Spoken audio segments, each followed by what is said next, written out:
Hello everybody, I'm Peter Grob, and today we're gonna be discussing the Stone Monster Army from LEGO Next Night.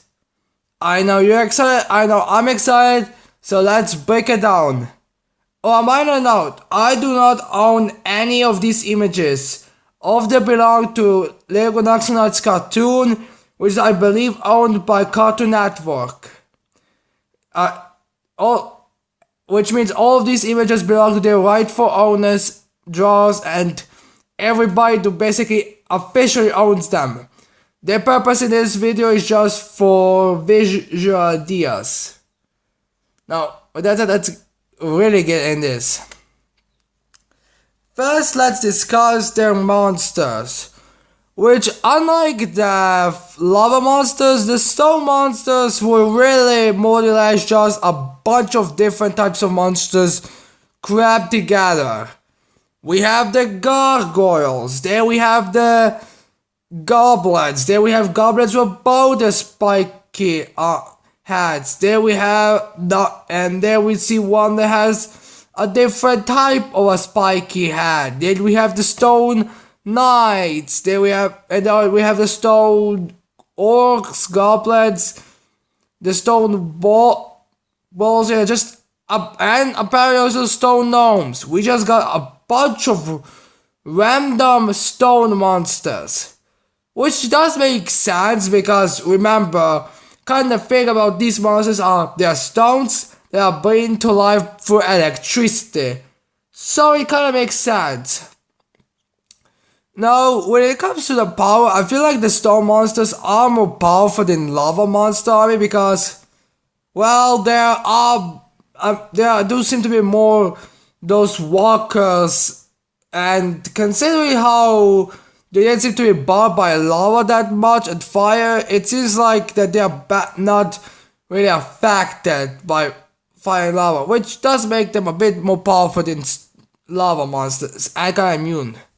So yeah, so stone monsters are pretty goddamn strong. And it was pretty much of a challenge. Bigger challenge for the Nexonauts to deal with because they had to have extra boosts to destroy them. Well, their Nexo power would just make them puff. Well, not puff, just turn off the electricity, nothing else. Which basically means, hope you can handle the pressure of having hundreds and hundreds of stone monsters go against you and you can only throw the electricity off. They were impressive, to say the least. Now to the beasts. There seems to be only two specific beasts, and that one of them is Lord Kraken's Skull Beast, and those Helagonis, I can't remember them exactly. Basically, Helagonis were just weird flying beasts. I don't know why did they invent them, not just some kind of a flying vehicle, because they shown that they don't need to have a animalistic, they just need to be like a thing that should be able to fly. But that's besides the point. The Kraken's Skull Beast was definitely a powerhouse, and having the Forbidden Power as its main source of attack in the beginning was also incredible.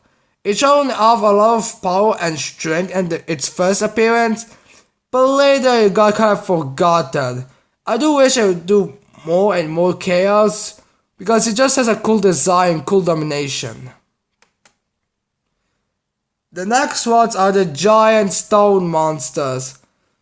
These giant gargoyles seem to be quite more powerful than any other ones. That's namely because they had the giant ball and they had spice coming through it and superior strength. I don't believe we saw them fly, but I guess they could fly, but they just didn't use it because they would be overpowered. And maybe they look a lot more intimidating than those lava monsters because, well, we already have only two, and I believe the other armies were just at the end. Well, these guys were the main forces of attack, so they are definitely more impressive than lava monsters.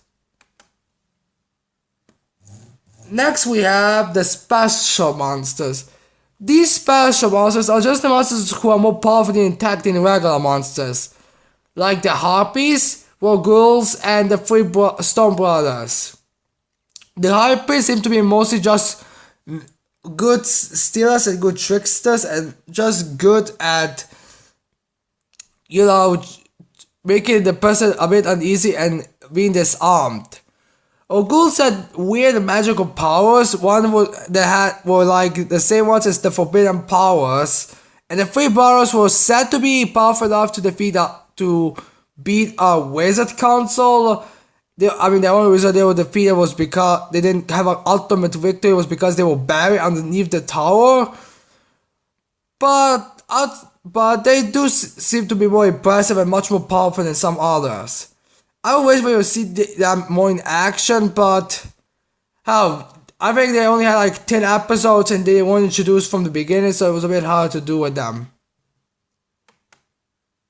Now we have the Commanders. This one is a bit more sketchy as Commanders because the only two that I can see as Commanders are Stone Clay, which is a bit weird to call him because, well, he only came in the beginning of season 4 and then he somewhere in the halfway point, I believe, stopped being joined, and Ronaldo. But I feel like that was their rank. That will be their rank because I can see Ronaldo being the main leader and a general is definitely not. But so I feel like he was the commander. Like if he was like said, Ronaldo, you and a couple of monsters do it. Go there, he would definitely be in charge. And so Clay, I'm just saying because he's more powerful and I can see if he wasn't freed so fast, he would probably be in charge of them. And now to generals. Unlike the other monsters who General Magma was the only one, all the other ones were commanders, these ones only had General Gork, Rowena Stoneheart, and Lord Krakenskull. Only General Gork really seemed to be the general, or the other two just seem to be highly ranked. But I put the other two with the general rank because I can't believe these two had kind of the same rank.